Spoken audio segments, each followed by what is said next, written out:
now, Autolite and its 60,000 dealers and service stations present Suspense. Tonight, Autolite brings you Frederick March in The Night Reveals, a suspense play produced and directed by Anton M. Leader.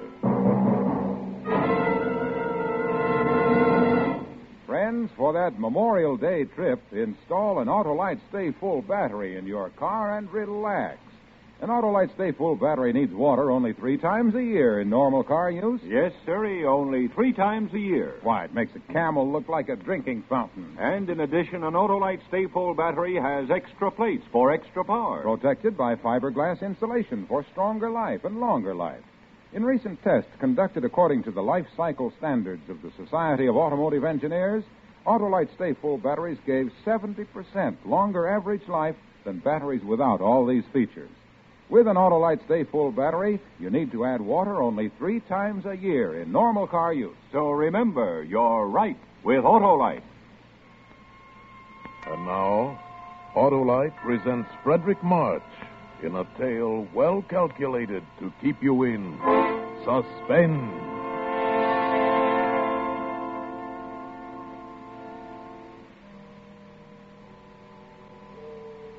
I should have known before that something was wrong, gentlemen.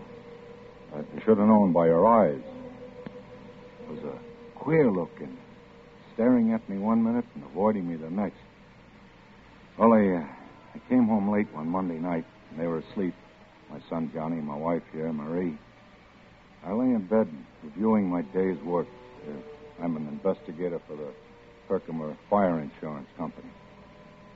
And while thinking about the fire on 2nd Avenue, I fell asleep. And suddenly I was sitting bolt upright, wide awake, with a strange feeling of being alone in the room. I looked toward Marie's bed. It was too dark to see. I called, "Marie. Marie." No answer. Got up, walked to her bed. The quilt was bunched up. I pulled the covers down. The bed was empty. In the bathroom? No. He wasn't there. Not in Johnny's room either. Johnny was alone. Marie wasn't in the apartment. I put on the light. I looked at my watch. It was 2 a.m. I got dressed and I walked out. Rang for the elevator. It was nothing, of course. It was nothing important, but my heart kept hammering away. Morning, Mr. Jordan. Kind of late for you. Yeah. Good morning, Steve. Did, you see my wife get on? Well, yes, Mr. Jordan. About half an hour ago, I'd say. Oh, yeah. Yeah, of course. You see which way she went? Well, yeah, she went towards 3rd Avenue. Said she was going to the... Yeah, went to the drugstore, I guess. That's right. There's one over on 96th Street. Open all night. Thanks, Steve. That was it. She went to the drugstore. I was worried over nothing at all. But I didn't know what to do quite. I didn't want to follow her, but the elevator boy was watching me. So I strolled easily along towards 3rd. I stood on the deserted dark corner. I looked up and down the street. Then I saw her coming. She was walking toward me briskly. Harry! What are you doing here? Well, I got up and saw you were gone. Oh, I couldn't sleep. I had a dreadful headache, so I decided to go down for some aspirin. Yes, of course. The drugstore on 96th Street. Yeah, but you were coming from 97th Street. Oh, I took a little walk. I thought some fresh air would do me some good. Yeah, it's a nice night. I've only been gone about 10 minutes. Steve says you were gone about a half hour. It was only 10 minutes. What time is it now? 2:35. I've been out for almost 15 minutes. Oh, it's more than... It was about 15 minutes. No more than that. Yeah. Yeah, I guess so. Everything seemed all right, but still I felt something was wrong. We got into our apartment and we both went to bed. Just lay there. We didn't say anything. Listen. Huh? A fire. A fire. Yeah, not far. Over east a couple of blocks. By the river, I'd say. That's my district. Fire. Well, what the... Hello? Hello, Harry. Sorry to wake in the middle of the night. There's a bad one over near you between 2nd and 3rd. Maybe a total loss. Between 2nd and 3rd, Mr. Palmer. An apartment building? Yeah, 98th Street. Uh-huh. 340 East 98th. I called you because I'd like you to go there direct first thing in the morning instead of coming to the office. Uh-huh. Okay? I'll meet you there. You okay, Mr. Palmer? Good night. A fire on 98th Street. Yeah. I couldn't see Marie in the dark, but I knew. I knew she was staring at me. I was very tired. Good night, Marie. Good night, Harry.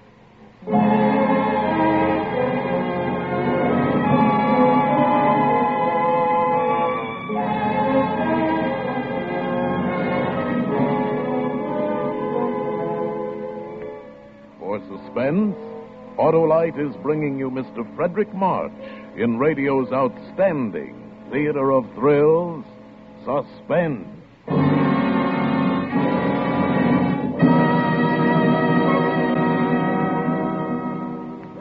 Hello, Otto. Hi, Hap. Say, this week I've been helping my brother-in-law get the car ready for Memorial Day. For a whole week? No. While he was pushing her up the driveway, I just told him no need to wear yourself to a frazzle. Just get a new Autolite Stay Full battery. Needs water only 3 times a year in normal car use. Why, an Autolite Stay Full battery has more liquid reserve than a camel with water on the knee. Sure. Yes, sirree, I told him. Forget those holiday worries. Just remember, the extra liquid reserve in an Autolite Stay Full battery means less danger from evaporation. For real performance, just install an Autolite Stay Full battery. Needs water only 3 times a year in normal car use. And all that time he was breaking his back, pushing the car up About the driveway? that time, he straightened up and gave me a dirty look. How was I to know he'd excited his sacroiliac again? And anyway, he shouldn't have anything but an Autolite Stay Full battery in his car for long, trouble-free operation. Did he tell you then he'd buy an Autolite Stay Full battery? He sure did, but emphatically. Fine. And now, let's get back to Suspense.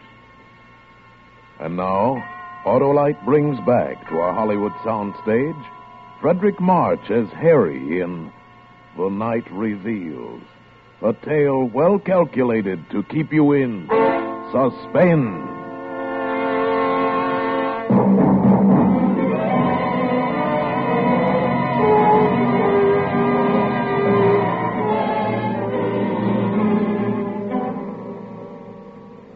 Well, the next morning, I went over to 98th Street to inspect the remains of number 340 and to see if there was evidence of anything suspicious about the origin of the fire. Mr. Palmer was there. Yeah, there it is. Got it. Guess we'll be paying off on this one, all right. Completely burned out. Anyone hurt? A few, but no one dead. Lucky they just installed the new fire escape. Just the walls left. Hey, that fire must have been quite a sight in the height of its glory. Yeah, quite a sight. Say, those walls look pretty bad. Might collapse almost any time. Yeah, the building will have to be raised. Gee, that fire did a good job. Oh, there's the commissioner. Hello, Parmenter. Jordan? Hi, Mr. Morrell. Know anything about the fire, Commissioner? No, not a thing. Well, now that you're here, we'll take a look. No, I wouldn't go in there, Jordan. Those I walls. can take care of myself. Maybe you'd better not go inside. Don't worry about me. I know fires as well as anyone. You stay outside, Mr. Palmer. I'm going in. I went gingerly into the blackened, ruined hallway, ashes and debris up to my ankles, until I reached the remains of the stairway. Underneath were several baby carriages, just twisted pieces of metal. A burned fragment of something fell nearby. Come on back, Jordan. I'm all right.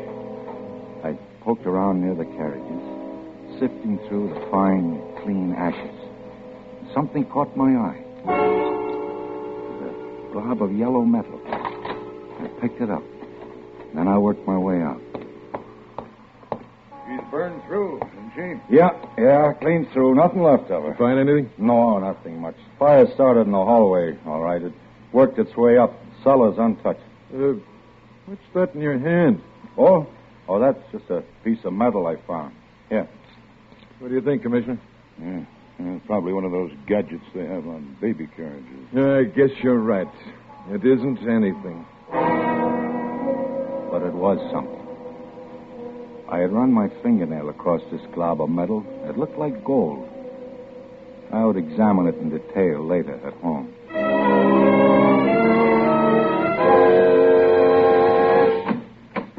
Daddy. Oh, how are you, Johnny? Mama says I was bad today. Harry, you're home early. Yeah, I got through sooner than I expected. What is it, Harry? Your locket. You're not wearing it. You've never had it off before. My locket? Well, don't you remember? Daddy, can I go over and see Davy Taylor for a minute? Yeah, Johnny, go ahead. All right. Gee, Daddy. Well, you shouldn't have done that. I didn't want him to go. He hasn't had his dinner. Never mind, Johnny. What'd you say happened to the locket? Well, I gave it to you. To me? Well, I put it in your pocket to have it fixed. The catch was loose. I don't remember. I put it in your pocket, Harry. I forgot to mention it to you. I wanted you to take it to the jeweler's and get the catch fixed. I just put it in your coat pocket while you were shaving. When? Yesterday? Yes, yesterday morning. Well, it should be in my pocket now. I wore this suit yesterday, too. Nothing in my pockets, Marie. Well... Marie.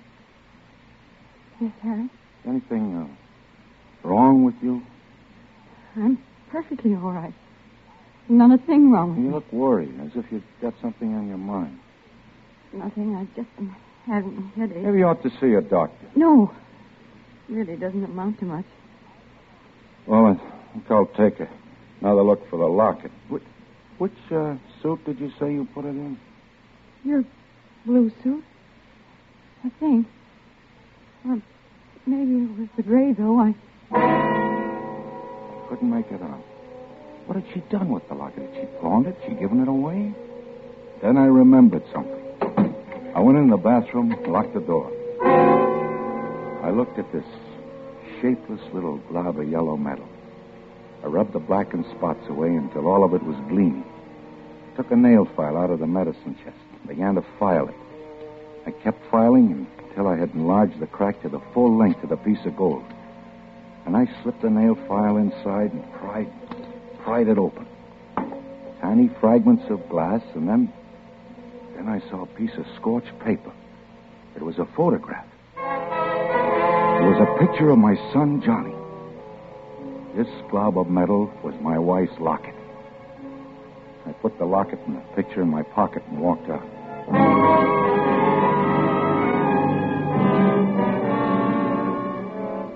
All through dinner and afterwards, I watched her.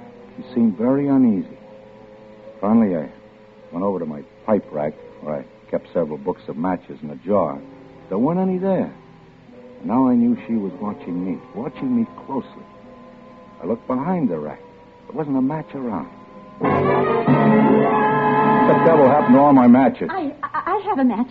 Here, let me light it for you. Did you take the matches out of the jar, Marie? Well, Did you? Yes, I needed them in the kitchen. Shall I light your pipe for you? No, I'll light it myself. I picked a match out of the booklet. It was a clean white match with a green head.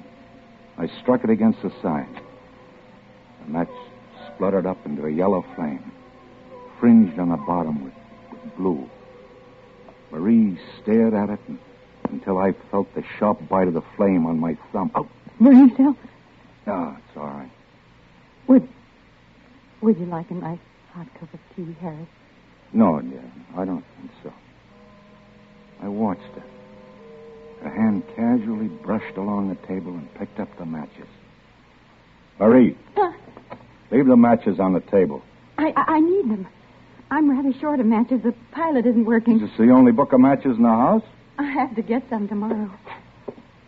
Where are you going, Harry? Just get a drink of water. No, I'll get it for you, Harry. Never mind, Marie. I'll get it myself. I went into the kitchen. There was a paper bag alongside the gas range.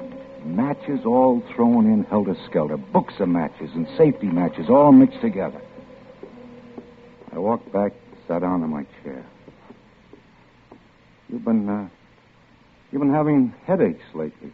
I'm just tired. That's nothing serious. How'd you like to go away for a few days? Take a vacation. I'll get a maid to take care of Johnny, and it'll do you a lot of good. No, I don't need a vacation. There's nothing wrong with me. But, Harry, there is... Yeah? There's nothing the matter with... You were about to say something else. I've got to go into Johnny's room and see that he's covered. He always throws the covers off. I sat there looking after her, and then I glanced about the room.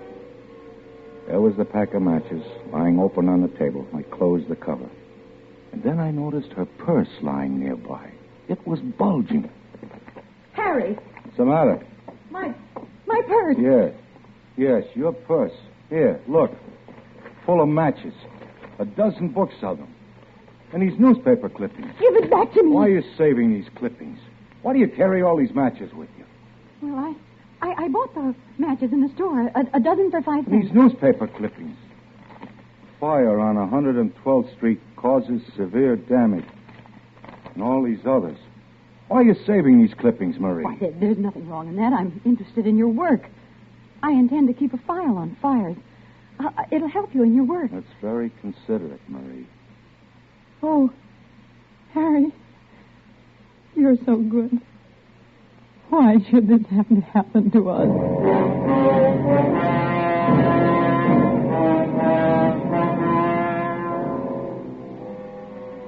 About midnight, I went to bed. Marie didn't follow me. I lay in the semi-darkness, wide awake, trying to think what I should do. Couldn't collect my thoughts.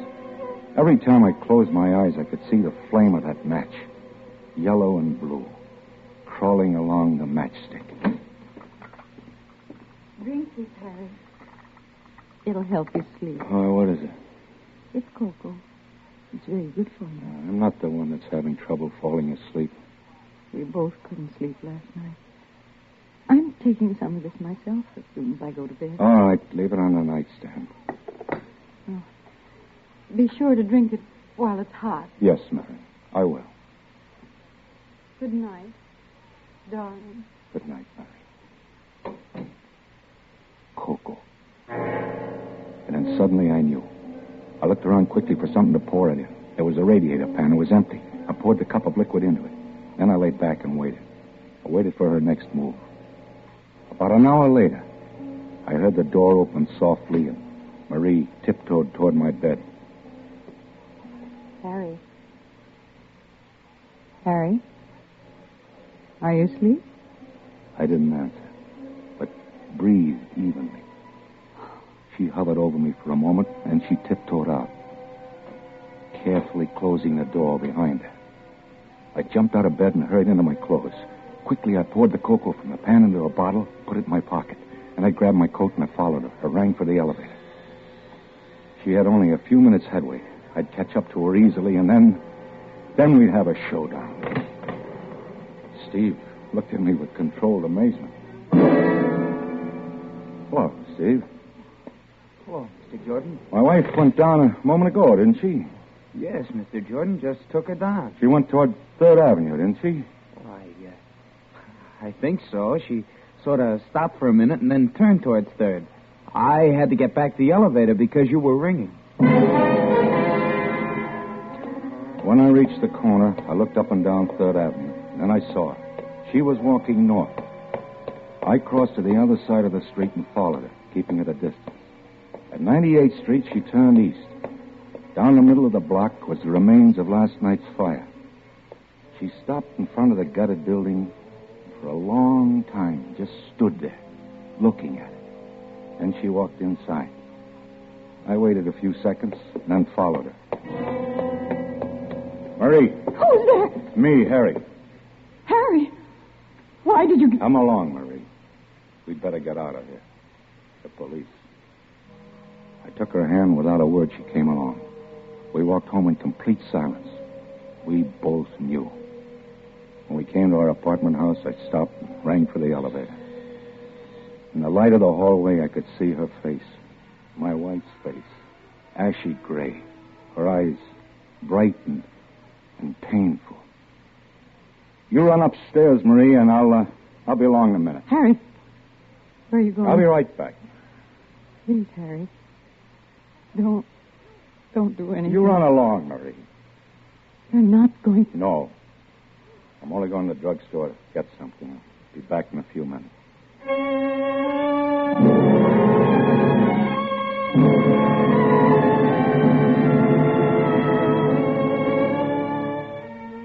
I came home a half hour later.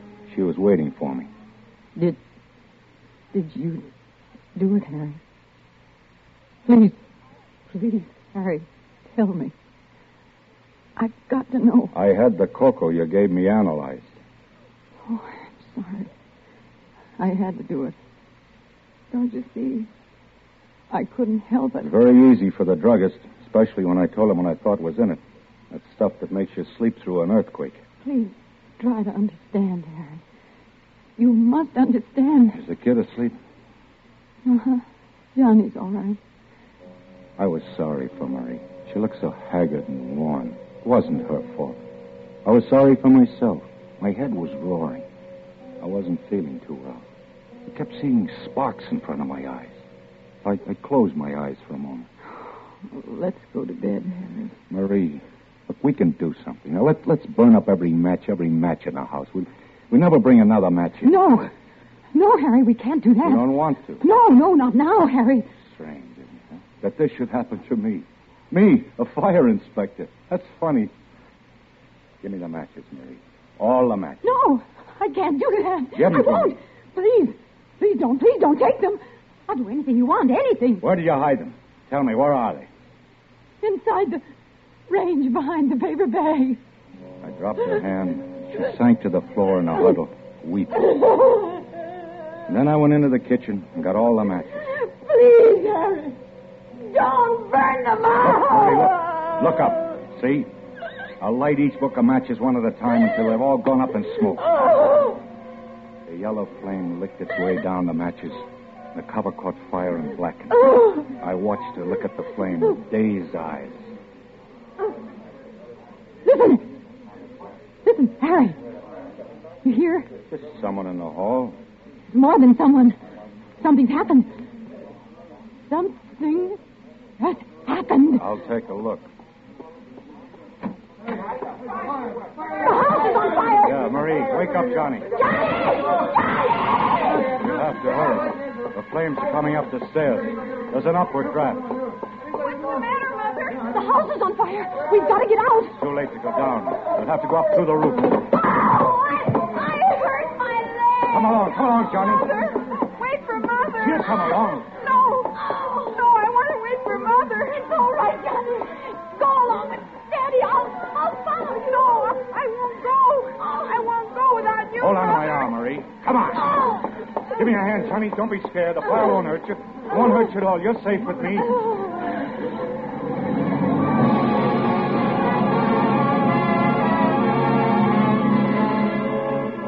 We made our way upstairs.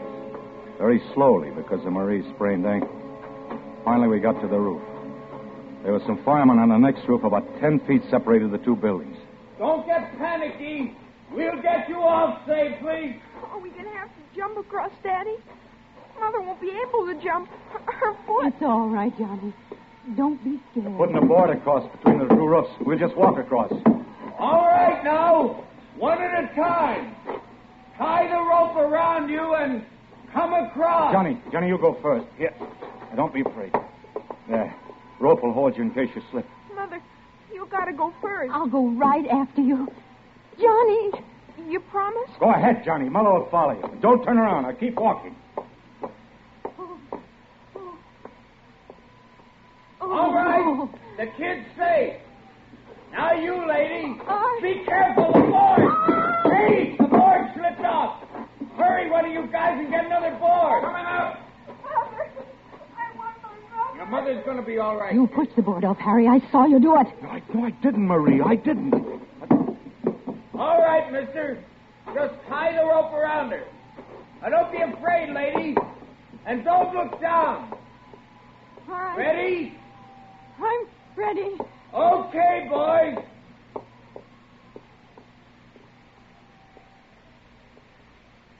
She's all right. Now you, mister. All right. Johnny. That's right. Tie the rope around you. All set? Okay.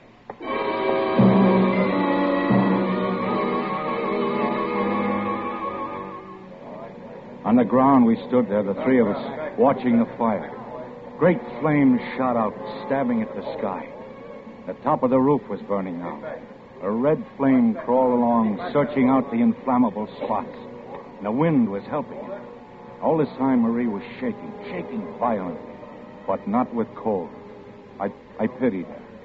And then she threw up her hands and shrieked.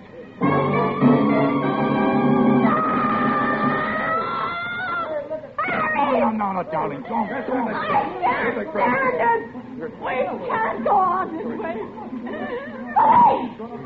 Police, come here! Don't do it, Marie. There's no need to let the police. You don't know what you're saying.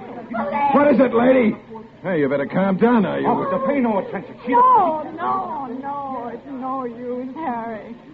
Officer, these auto fires, they're not accidental. There's a pyromaniac, a criminal.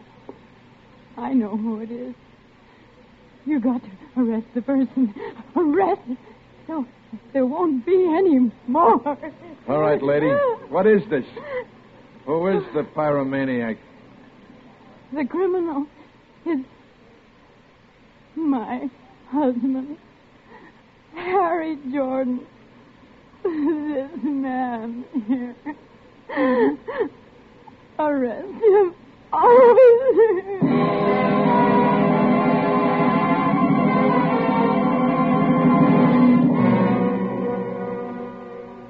Well, that's about all there is to the story, gentlemen. And then I was brought here. She must have sounded kind of painful for you to hear it all over again, Marie. No, it was all right, Harry. I wonder, I got a cigarette. Could I, No, I'll light it for you, Harry. You don't have to worry. I won't try to keep the matches.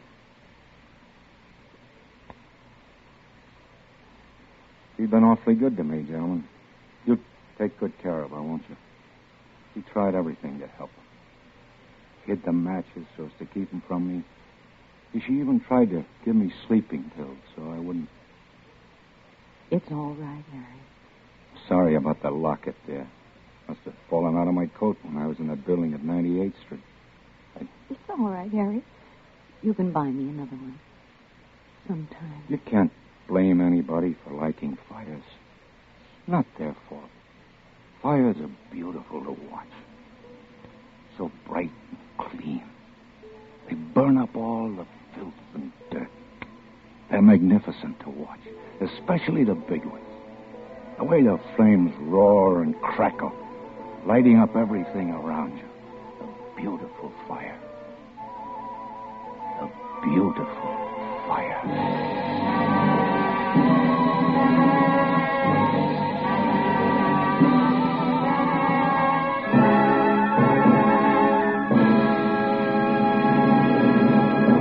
Thank you, Frederick March, for a splendid performance. Say, Harlow, you and your brother-in-law still friends? Why, of course we're friends, Hap. We have so much in common. Both of us think an Autolite Stay Full battery is wonderful. Why, it needs water only 3 times a year, normal car use.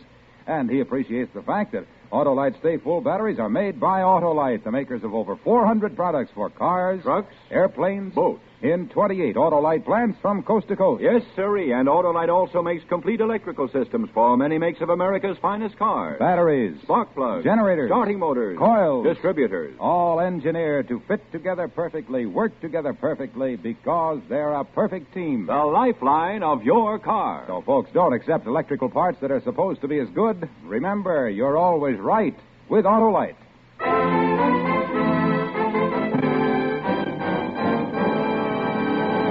And now here again is Mr. Frederick March. It's been a real pleasure appearing on Suspense tonight, working with this fine cast, especially Jeanette Nolan, who played Marie. And I'm looking forward with great interest to listening next week when radio's outstanding theater of thrills brings you Joan Crawford in The 10 Years. Another gripping study in Suspense. Frederick March is soon to be seen with his wife, Florence Eldridge, in the new film Christopher Columbus.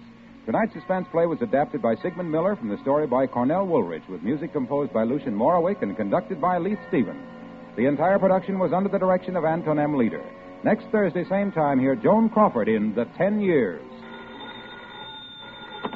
You can buy Autolite Stay-Full batteries, Autolite resistor spark plugs, Autolite electrical parts at your neighborhood Autolite dealers. Switch to Autolite. Good night. This is CBS, the Columbia Broadcasting System.